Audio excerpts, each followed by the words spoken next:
Hey guys, Big Papa Pump here. And first off, I would like to thank my new patron. Yeah, Alexander K. So, thank you, brah. Thank you, thank you, thank you, thank you, thank you. And check this out. Here's my current patrons. Alright, right there. And I added him to the list right there. And then there's my Patreon page right here. And a link for this is in the description below. So yeah, Iceman has 10 patrons and is making 34 monies per month. So thank you for the monies. Always been me's dream that I wasn't aware of, that I could actually play Diablo and make a little bit of monies. So that rocks. And maybe some Path of Exile as well. And very much looking forward to whatever the hell this new Diablo project is that Blizzard made claim is going to be announced this coming year. Okay? And remember, they're going to embrace the darkness, so we'll see how this goes. I think it's going to be better than what Diablo 3 was. That's my guess. And it's certainly going to be better than Diablo Immortal, because what the fuck could be worse than that, right? So, anyway, like this damn video, and let me know your thoughts on those matters, and a link in the description if you want to become a patron brah. And I will shout you out next video if you do, you know what I mean? So here is my Paladin. And I've collected a lot of this shit with my only other character who is on this new ladder, which is my assassin, Ice Thought. Yes, don't talk shit about Ice Thought. But if you want to, do it in the comment section below. This guy, however, is named Ice Crack. I don't know, he cracks with his shield, but I mean, draw your own conclusions, brah. What did Iceman mean when he called him Ice Crack? Speculate below in the comments. But I'm taking it slow, bruh. You know, my assassin, who's my top character in this ladder, my only other one outside of this Paladin, is like level 85. And she's still wearing the fucking Hazaru's Iron Heel boots. Yeah, the ones that have 20 run walk and 25 fire res. Yeah, the ones that are effectively half at least of what Alder's boots are, right? I guess not in every situation though, because Alder's boots max at 50 fire res, right? So they can be double what those boots are that my assassin's wearing, because they get 40 run walk as opposed to 20. Not that Alders are the boots that me wants, but they're just an example of a cheap-ass pair of boots that could easily double what the ones my assassin has provides, and at the same time, they suck. You know what I mean? And of course, they give other mods as well, like mana added per hit and shit like that, or damage taken, and other things, right? Some stamina stuff. Oh, and something else that I'm missing. Fire res obviously is big, but some life, 40 life. But this video is about the smiter, all right? So let's stop talking about that shit for a minute. His name's Ice Crack, and I know we already covered that shit, but check this out.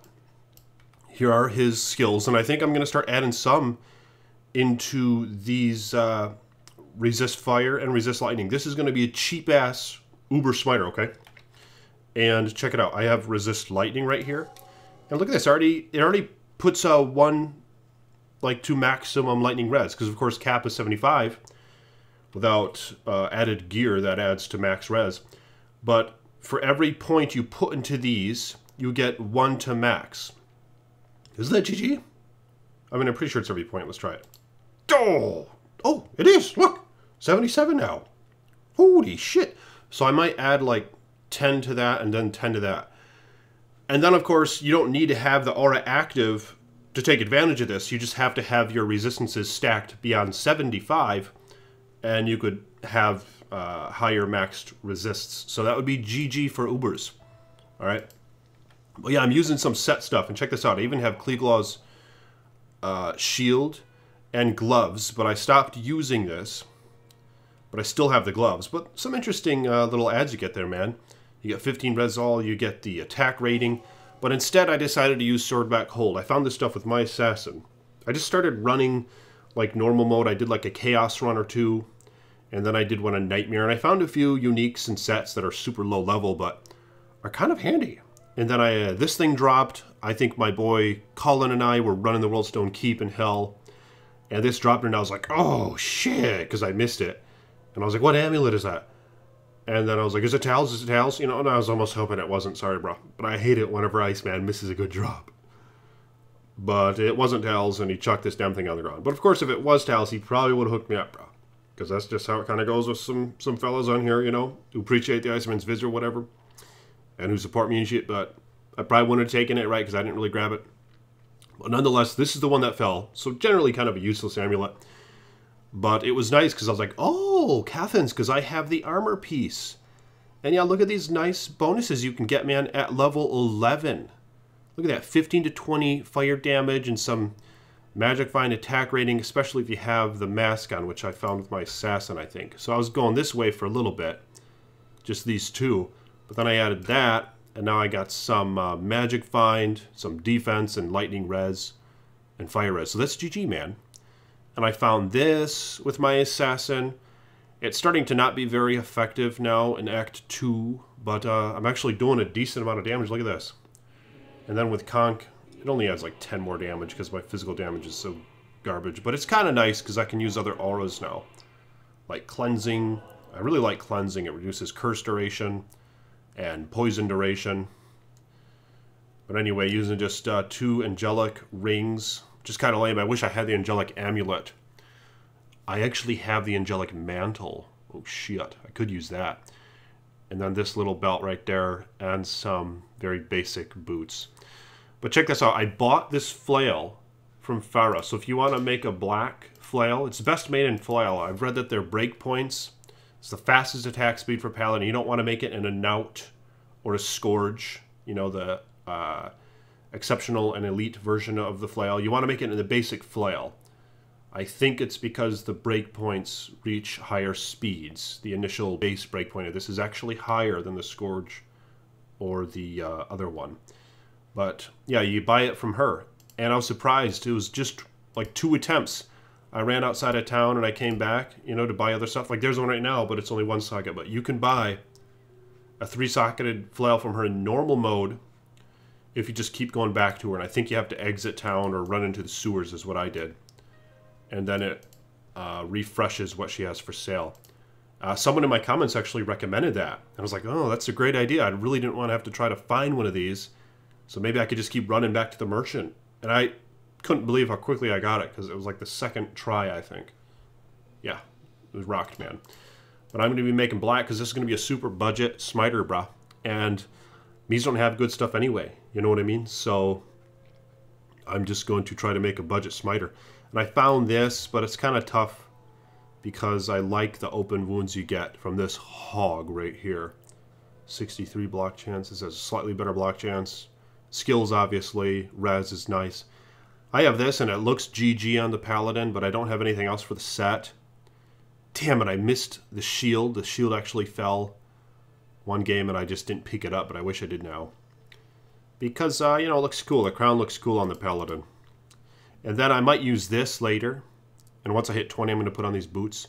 But this is a hog. And I'm putting 1 point into Zeal. Maybe even 1 point into Smite, bruh. I don't know.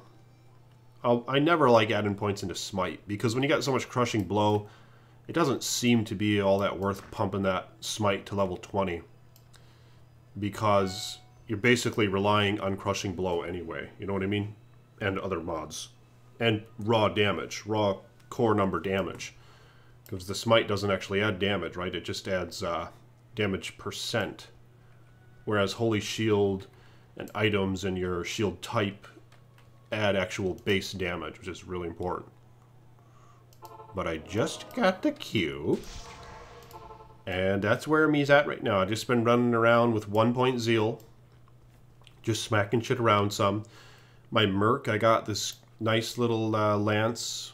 Loathe Lance, a Trident, a rare, in the Catacombs from Indariel, and Hawk Mail, which I transferred over to him. I kind of want to wear that with this Paladin, and I might, because the Cannot Be Frozen mod is very nice. But yeah, that's what I've been doing. I just go around, and I smack shit. Oh, the Lost City.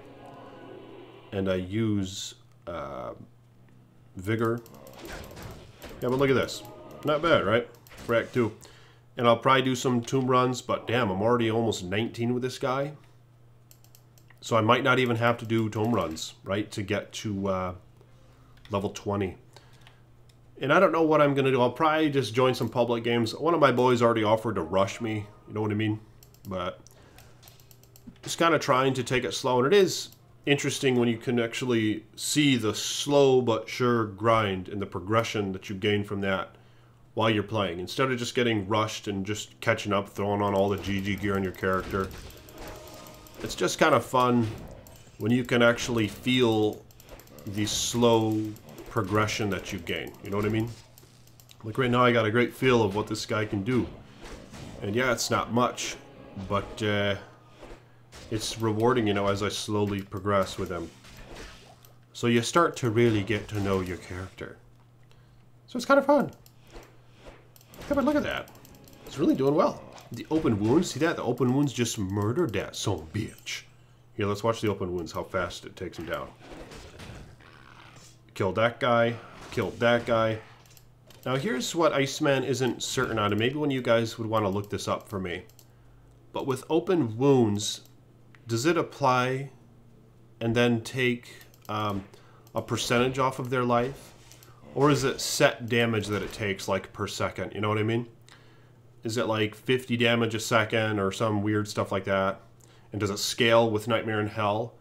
Or is it actually taking away like 10% of their life and then every second, and then basically resetting and taking 10% off that every second?